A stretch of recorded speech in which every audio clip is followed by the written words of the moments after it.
कोई बात नहीं, सिंधी का मौसम अच्छा है और आपके पढ़ाई के हिसाब से भी अच्छा रहता है ना। गर्मियों में जो मक्खी मच्छर है क्या है आजकल अच्छा रहता है, रजाई में घुस गए किताब ले ली और पढ़ते रहो, है ना।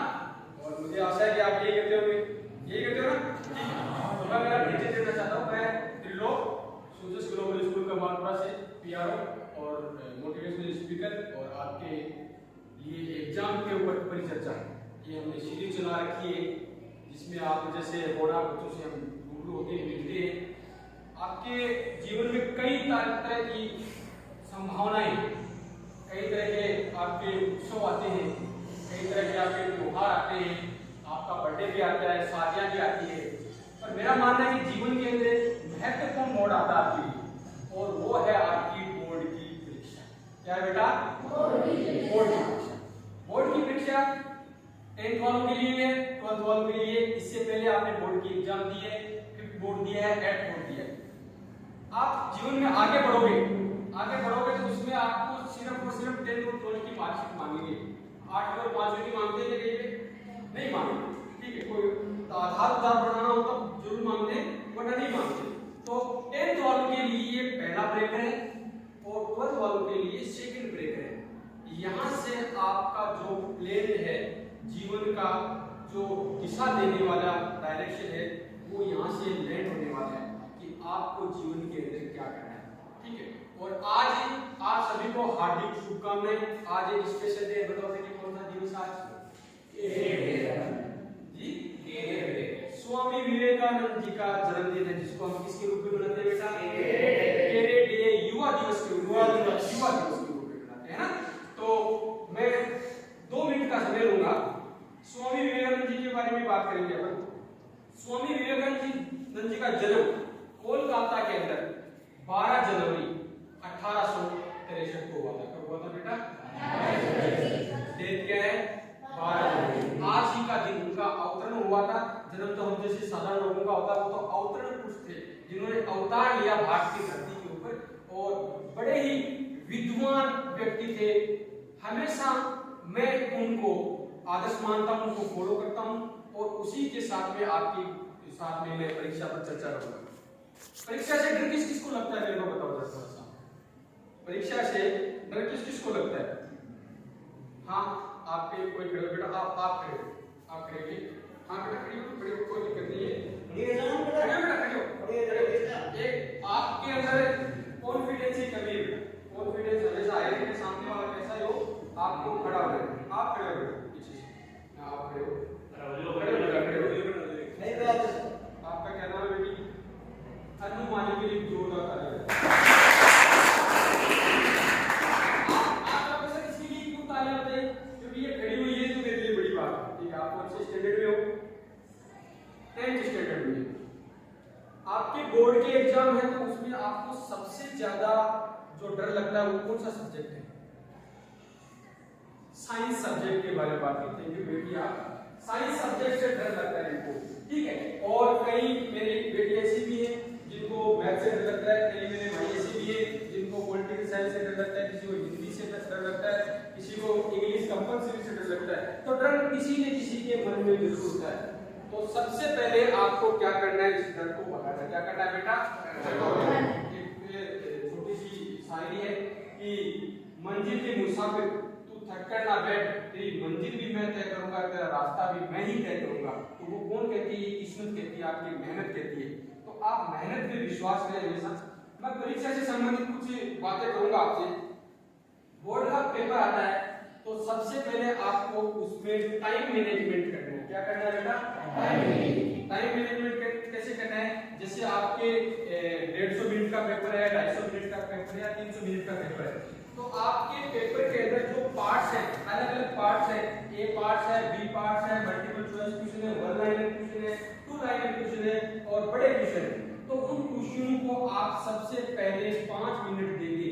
सोल्व करने के लिए नहीं बेटा, क्या करने के लिए देंगे? उनको पढ़ने के लिए देंगे। शांति से बैठना आपको, और अपने आप को इतना कॉन्फिडेंस से बढ़ना है कि मेरे को जितना आता है वो किसी को नहीं आता। ये कॉन्फिडेंस है, चाहे ना आता हो, पर ये कॉन्फिडेंस होना चाहिए आपके अंदर, ठीक है। तो सबसे पहली बात है कि कॉन्फिडेंस, आत्मविश्वास डेवलप होना चाहिए आपके अंदर।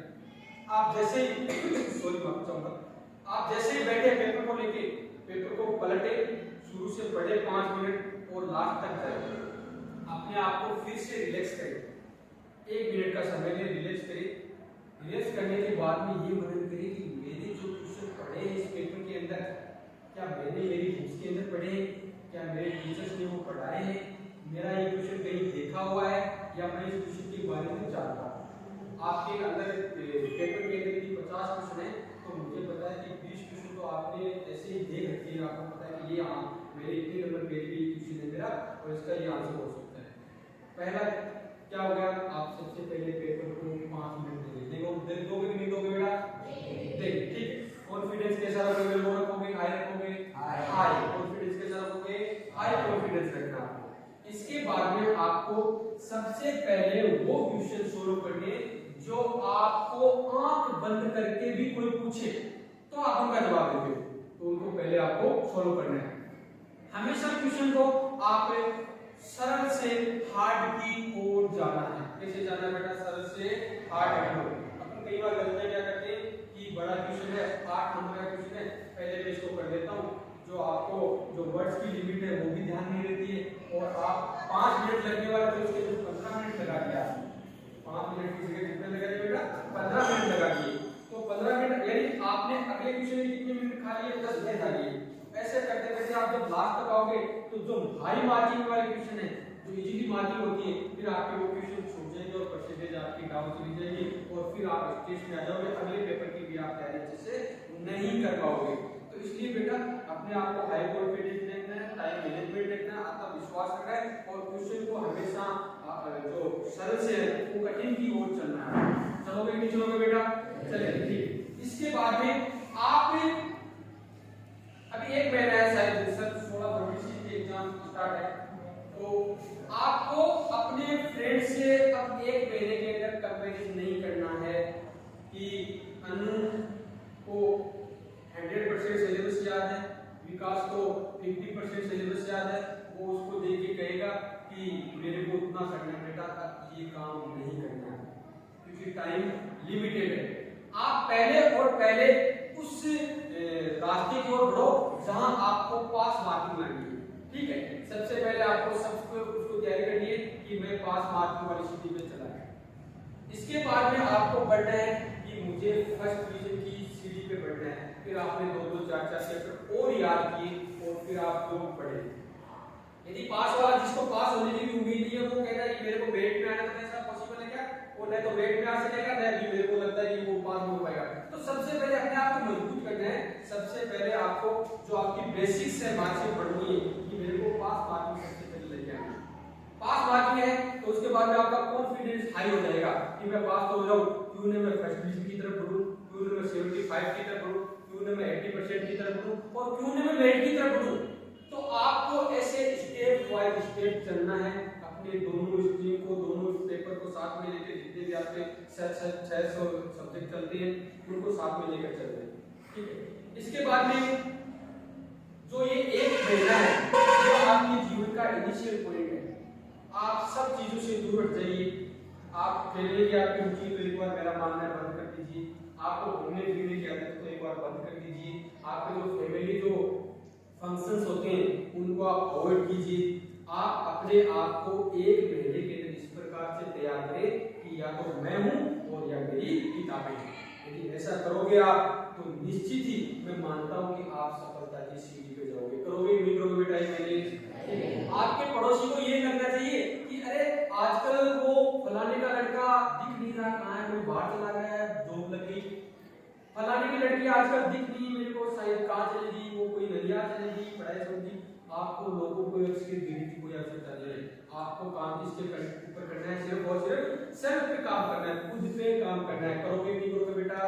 बेटा ये जीवन जो है बहुत ही सरल और बहुत ही कठिन है। इसको जैसा बनाओगे आप वैसा बन जाएगा। ठीक है, आदमी सर मैं माफी चाहूंगा, आदमी सोचता है कि मैं 100-200 साल तक जिंदा रहूं, परंतु जब वो मेरी एज में या आपके एज में आता है, जब वो बीमारियों से संघर्ष से लड़ता है, तब कहता है यार इंसान चला जाऊंगा, ऐसा होता है कि होता है ऐसा है। हाँ, तो जीवन बहुत ही कठिन है बेटा और बहुत ही सरल है। इसको जीने का तरीका आपको आना चाहिए। स्वामी विवेकानंद के कोटेशन है कि उनको जागो, संघर्ष करो और तब तक मत रुको आप जब तक क्या नहीं प्राप्त हो आपको आपके लिए बात आगे स्वामी विवेकानंद जी के बारे में बहुत सी मोटिवेशनल स्टोरी है, बहुत सी मैं सुनाता हूँ बच्चों को। कोटेशन जी एक बार पूछा था स्वामी विवेकानंद जी से कि आप जब जहाँ भी जाते हो तो जमीन पे क्यों बैठते हो? कहाँ बैठते थे स्वामी? जब भी जाते थे तो धरती माता पे बैठते थे, जमीन पे बैठते थे। तो लोगों ने सवाल किया, उनसे क्वेश्चन किया कि आप जमीन पे क्यों बैठते हो स्वामी जी? तो स्वामी जी ने कहा कि जमीन से यदि मैं गिर भी जाऊंगा कहीं से तो जमीन से ज्यादा तो मैं गिर नहीं सकता, और उठूंगा भी तो कहां से उठूंगा बेटा? जमीन से ही उठूंगा। तो हमेशा अपनी मातृभूमि से प्रेम करना सिखाया, हमेशा हमें जमीन से जुड़ा रहना सिखाया और हमेशा उन्होंने हमें संस्कृति से भी जुड़ा रहना सिखाया। उन्होंने ये भी कहा कि आप सभी धर्मों का सम्मान करें, यदि आपका कोई सम्मान करता है, आपकी संस्कृति का सम्मान करता तो आप उसे सम्मान करें। उसे लेकर मैं आपको एक छोटी सी मोटिवेशन सुनाना चाहता हूँ। एक बार पेरिस के अंदर शिकागो सम्मेलन था। शिकागो सम्मेलन कब था बेटा? पता है आपको? 1893 कब था बेटा? शिकागो अभी प्रेजेंट में कहाँ है? अमेरिका में। कहाँ है बेटा? अमेरिका में। तो अमेरिकन लोग हिंदी बोलते हैं, इंग्लिश बोलते हैं बेटा? इंग्लिश। वहाँ का एनवायरनमेंट इंग्लिश का है तो वो इंग्लिश में ही बात करना अच्छा समझते हैं। 3 दिन का उनका सम्मेलन था विश्व के ऊपर, धर्म के ऊपर। तो हमारे यहाँ से विवेकानंद जी गए थे, गेरुए वस्त्र पहनकर, सुदेश देश था उनके अंदर और आत्मविश्वास की कोई कमी नहीं थी, कर्म योग से जुड़े हुए थे, राजयोग के योगी थे वो। तो इस प्रकार से वो गए वहाँ पे। तो मुश्किल से उनको जब वो हॉल में घुसे तो काफी सारे बेहतर टाइगर लगा के जेंटलमैन खड़े थे।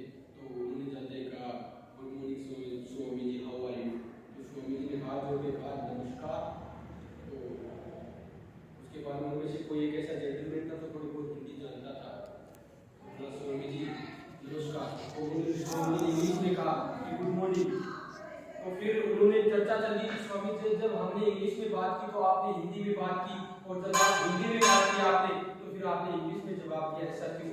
बोला मैं इसलिए जवाब दिया कि आपने मेरी संस्कृति और मेरी भाषा का सम्मान किया और इसीलिए मैं आपकी भाषा में बात करके आपकी भाषा और संस्कृति का सम्मान करता था। जोरदार तालियां चाहूंगा। जीवन के अंदर इस प्रकार की सभी का सम्मान करें, अपना आत्मविश्वास रखें, अपना आत्मसम्मान करें, परीक्षा को मैनेजमेंट दे, परीक्षा को एक नई दिशा दे और परीक्षा के साथ में अपने कैरियर को डिसाइड करें। 12वीं क्लास के जो बच्चे हैं उनसे मैं फिर जैसे आपके बोर्ड के एग्जाम खत्म हुए तो मैडम से मैंने रिक्वेस्ट किया है, मैं आपसे मिलूंगा, कैरियर काउंसलिंग भी करता हूँ। आप इंटेलिजेंस आपके अंदर कोई कमी नहीं है, आप इंटेलिजेंट हो, परंतु आपको सही तरह से गाइडेंस नहीं मिल रहा है। तो इसके बाद में भी मैं आपसे मिलूंगा और आपसे मिलूंगा। आपने मेरे को सुना इसके लिए धन्यवाद। और एक विशेष सूचना सर मैं आपसे प्रेषित करना चाहता हूँ कि सूचस ग्लोबल स्कूल कमालपुरा के अंदर 1 फरवरी 2026 को एक बहुत बड़ा एग्जाम होने वाला है, 2025 होने वाला है, जिसमें 3rd क्लास से लेकर और 10th क्लास तक के बच्चों को पार्टिसिपेट के लिए बुलाया गया है। उनके लिए ऑनलाइन फॉर्म की व्यवस्था की गई है, फ्री ऑफ कॉस्ट रहेगा, लाने ले जाने की व्यवस्था एक गाड़ी से रहेगी, स्कूल की तरफ से रहेगी। परीक्षा से पहले परीक्षा, यदि आपके अंदर कॉन्फिडेंस है तो एक बार आप उस परीक्षा को जरूर अटेंड करें। आपके जो सब्जेक्ट चलते हैं कोई सब्जेक्ट आएंगे उनके अंदर, जो 3री क्लास का बच्चा उसके 3री क्लास का सब्जेक्ट आएगा, जो 4ठी का 10th का बच्चा और 10th का 1 घंटे का पेपर होगा। इसलिए आप सभी से मेरी रिक्वेस्ट है, आपके आसपास में आपके भाई बंधु आपके रिलेशन में जो भी बच्चा 3rd से लेकर 10th क्लास में पढ़ता है वो जरूर उस एग्जाम को कंडक्ट करे। और एग्जाम की तारीख क्या है बेटा? 1 फरवरी 2026 को। टाइम पीरियड रहेगा सुबह 10:30 से लेकर 11:30 के बीच में। आपने मेरे को सुना, टीचर्स ने मेरे को मान सम्मान दिया, इसलिए मैं आपका प्रिंसिपल का सबका आभारी, धन्यवाद। और मैं आपको अभी स्कूल के कैलेंडर है हमारे नए साल के, वो मैं आपको डिस्ट्रीब्यूट करूंगा। इसके साथ में नए साल की शुभकामनाएं और एग्जाम के लिए आपके लिए